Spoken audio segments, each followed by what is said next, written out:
So this video is going to be a little bit more niche. Instead of just fun boating, sailing stuff, or the wrecked boat, you know, all the damage to my boat that was caused by a charter customer has gotten a number of folks that are considering buying a boat and putting it in charter or something along those lines. A lot of people have asked, why? Why did you have it in charter? What's chartering all about? You know, how does that work? What are the upsides, downsides, financials, things like that? So this video is for those of you that have an interest in that. And I just dropped off my my Jeep, and it's I got to walk about 0.6 of a mile to get to the office, and it felt like it would have been lazy to Uber that. So it gives me some time to talk about this with you. So first of all, even with that terrible accident that did all that damage, and by the way, I haven't provided all the details of that, but just as a quick summary, the charter customer got the anchor stuck. He was anchored at a place called Farnsworth Bank, which is about 1.5 miles off the backside of Catalina Island. Is known to be a rocky place. Anchors get stuck in rocks. He was anchored in 70 feet of water, which is another tough one because, you know, there's only 300 feet of chain on that boat, so you can't put out more than 4 times scope, which is risky. So those were sort of the first tough decisions. Then when it came to trying to free the anchor, you know, the right method is you take up all the chain, so it's basically going straight down from the boat to the bottom, and you gently motor against it backwards. You can try different angles, and by doing that, that's usually enough to dislodge the anchor. Apparently it wasn't in this case, so now you have lots of other choices, right? You could literally drop the anchor and the chain in the water. My friend Keel Dragger, that happened to him once, and he told me he was worried about the damage he would do to his boat. So we dropped the anchor and the chain. That costs money, but a lot less than wrecking your boat. And you could always tie a fender or a buoy to it and, you know, have a towboat go back and pull it and get it back. Anyway, in trying, I don't know how he did it. My best guess is he had a slack chain and motored against it, and the shock load is what did the damage, but that's just an educated guess. Anyway, this video is about chartering. So, first of all, I couldn't have afforded to buy such a nice boat without putting it in charter. That was part of the math. And some people have said, well, why would you buy something you can't afford, blah, blah, blah. You know, get out of here, you know. Do you have a house with a mortgage? If so, shut up. It's, you know, especially if people do Airbnb or what's that thing with cars, Turo or something, you can rent out your car. You know, when you own something and you let someone else use it in order to help you pay for it, it's a really valid and smart way to do things. So I really have no regrets, even including the sound of a Ducati, so distinctive. Anyway, even including that accident, the summary is 7 years I had her in the charter fleet, right? That cut 1 year. The LLC that owned it actually made a profit, very small, but we tried every year. You have to treat it as a legitimate business. You know, otherwise the IRS will realize it's just personal, and you're writing stuff off when you really shouldn't be. But if it's a real business, which I always did, you know, availability for charter always came first. We were serious about marketing it, putting it out there in the world, trying to get more customers. But that left it, you know, all winter long in California. That left it for us to use, which was great. And once in a while, a summer weekend would be available. And chartering in Southern California is different. If you buy a boat and put it in charter in the Caribbean, for example, which is really common, your boat's going out every Saturday with a new group on it that's there on vacation, there to party. The skipper's going to have a limited level of experience. That's why they call them credit card captains. Those boats just get beat up. And I don't think I would have done it in that situation. But here in Southern California, my boat was in a fleet where it was technically part of a club, so you had to be a member of the club to be able to charter the boat. The charter company overall did a pretty good job of making sure that the people, the skippers that they chartered it to, knew what they were doing, right? That's a hard thing to do because there's no such thing as a license in boating. You know, there's something called a sailing resume where you share your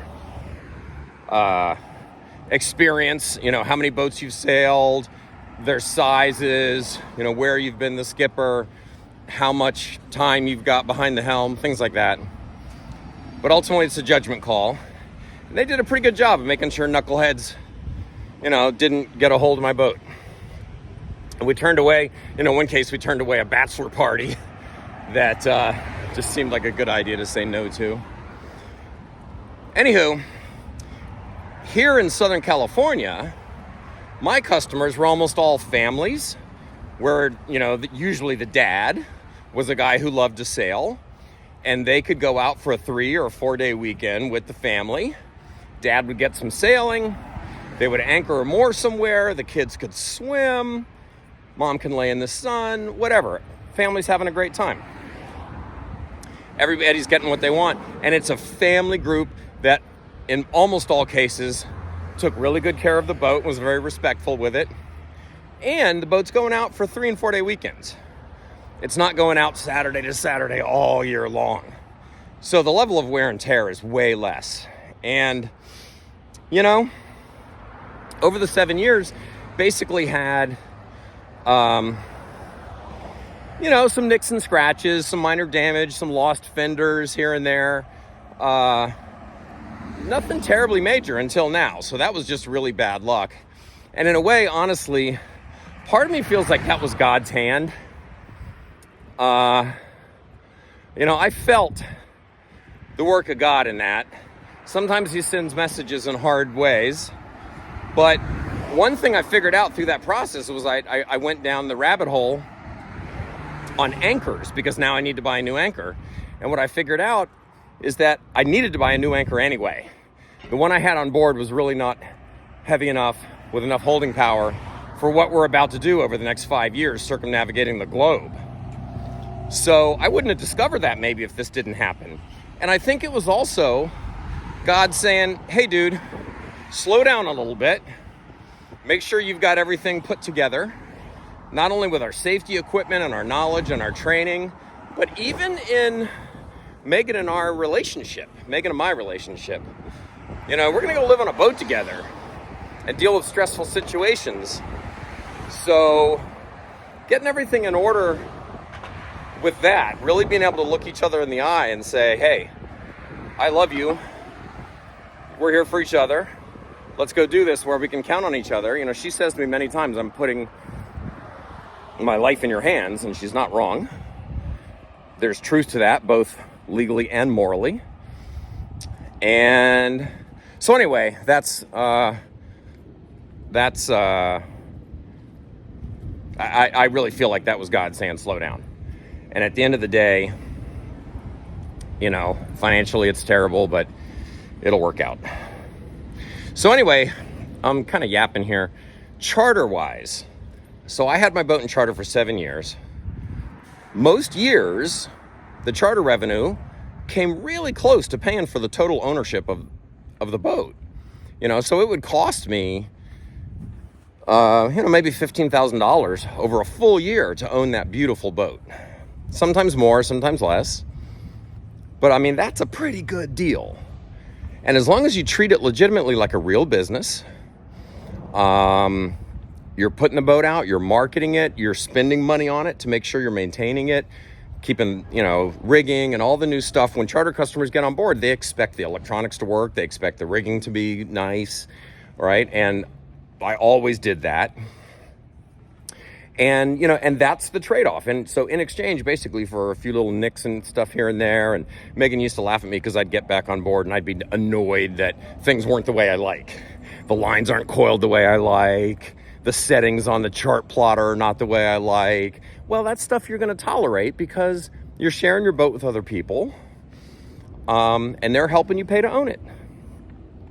Always, that was worth it to me.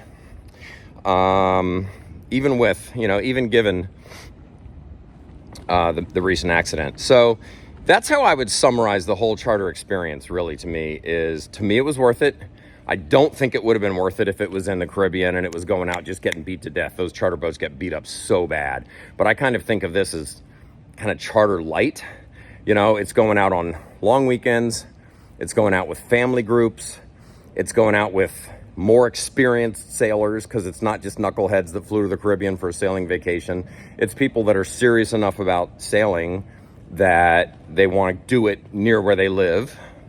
Very few people travel to Southern California to go sailing. It's locals. So all of that put together, then they pay for it, and you pay a big percentage of that revenue to the charter company to help you manage it. But all in all, then, the cost of your maintenance, the cost of upgrades, the cost of things like that is all a business expense, So as long as you're rational and prudent about that, that's all totally legitimate. You don't want to abuse it, You don't want the IRS looking into this like, hey, is this really a hobby or is this really a business? You got to really make it a business. And that's what I did. And as a result, I own a beautiful boat and have for 7 years, while I was not in a place in my life to be able to go sail around the world.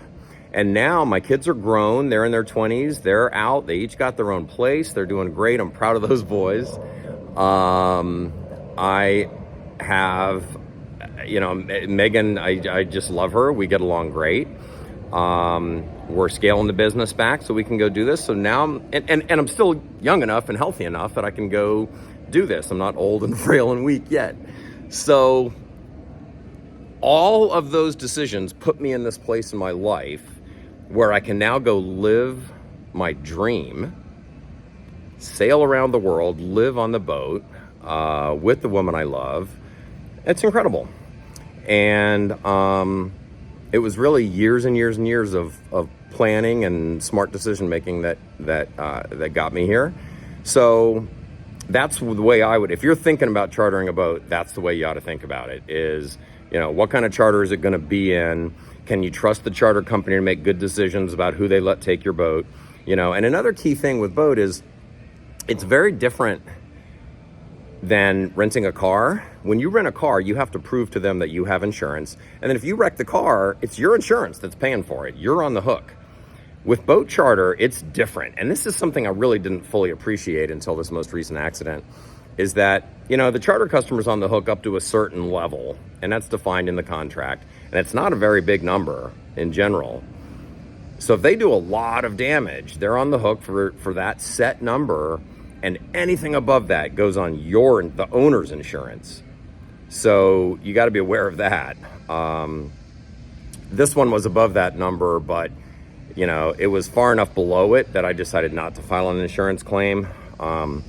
Since we're getting ready to go sail around the world, and an insurance claim just makes things more difficult with the insurance company, which there's a whole different topic, isn't it? I mean, imagine a product that you buy that you're afraid to use. What a great business for them. Anyway, I hope I answered all your questions there. Financially, like I say, we treat it like a real business. Financially, most years, cash flow wise, it did very well and covered the costs. In the early years, I didn't mention this before. In the early years, it was we were writing off the depreciation, and that was an accelerated depreciation rule that came in with the first Trump bill. and that helped a lot. So the first couple years for me worked out well, because it also lined up with when I had been, you know, part of a company that we sold, and income was good that year, and that allowed me to write off big chunks of it. So that helped a lot. So, you know, all these things factor into your financials, is the depreciation, the expenses, percentage of your personal use. But if you manage it prudently, I think it's a very good decision, especially if you have the opportunity, like I did, to do this kind of charter light thing. Anyway, that's kind of a stream of consciousness, not the most organized video, but for those of you that are interested in this little tiny niche of the world, I hope it's helpful. Fair winds.